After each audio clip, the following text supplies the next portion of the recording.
ಎಲ್ಲರಿಗೂ ನಮಸ್ಕಾರ ವೀಕ್ಷಕರೇ.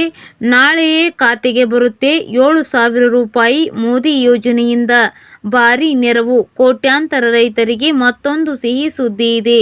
ಕೇಂದ್ರ ಸರ್ಕಾರದ ಪ್ರಧಾನಮಂತ್ರಿ ಕಿಸಾನ್ ಸಮ್ಮಾನ್ ನಿಧಿ ಯೋಜನೆಯ 2,000 ರೂಪಾಯಿ ಹಾಗೂ ರಾಜ್ಯ ಸರ್ಕಾರದ ಮಹತ್ವಾಕಾಂಕ್ಷೆಯ ಅನ್ನದಾತ ಸುಖೀಭವ ಯೋಜನೆಯ 2ನೇ ಕಂತಿನ 5,000 ರೂಪಾಯಿ ಸೇರಿದಂತೆ ಒಟ್ಟು 7,000 ರೂಪಾಯಿ ಹಣವು ನಾಳೆ ನವೆಂಬರ್ 19ರಂದು ರೈತರ ಬ್ಯಾಂಕ್ ಖಾತೆಗಳಿಗೆ ನೇರವಾಗಿ ಜಮಾ ಆಗಲಿದೆ.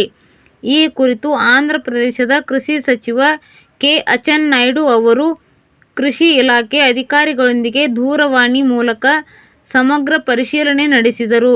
ನಾಳೆ ನಡೆಯುವ 2ನೇ ಹಂತದ ಈ ಕಾರ್ಯಕ್ರಮದಿಂದ ರಾಜ್ಯಾದ್ಯಂತ 46.62 ಲಕ್ಷ ರೈತರಿಗೆ ಅನುಕೂಲವಾಗಲಿದ್ದು, ಒಟ್ಟು ರೂಪಾಯಿ 3,077.77 ಕೋಟಿ ಹಣವನ್ನು ವರ್ಗಾಯಿಸಲಾಗುತ್ತದೆ ಎಂದು ಮಾಹಿತಿ ನೀಡಿದ್ದಾರೆ. ಯಾವುದೇ ಅರ್ಹ ರೈತರು ಈ ಸೌಲಭ್ಯದಿಂದ ವಂಚಿತರಾಗಬಾರದು ಎಂದು ಸಚಿವರು ಸೂಚಿಸಿದ್ದಾರೆ.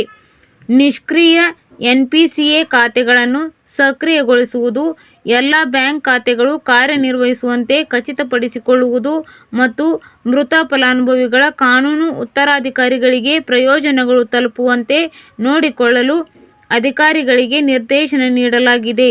ರೈತರ ಅನುಕೂಲಕ್ಕಾಗಿ ಇಲಾಖೆಯು ಟೋಲ್ ಫ್ರೀ ಸಹಾಯವಾಣಿಯನ್ನು ಸ್ಥಾಪಿಸಲಿದೆ. ನಿಮ್ಮ ಖಾತೆಗೆ ಹಣ ಜಮಾ ಆಗಿದೆಯೇ ಎಂದು ಪರಿಶೀಲಿಸಿಕೊಳ್ಳಿ.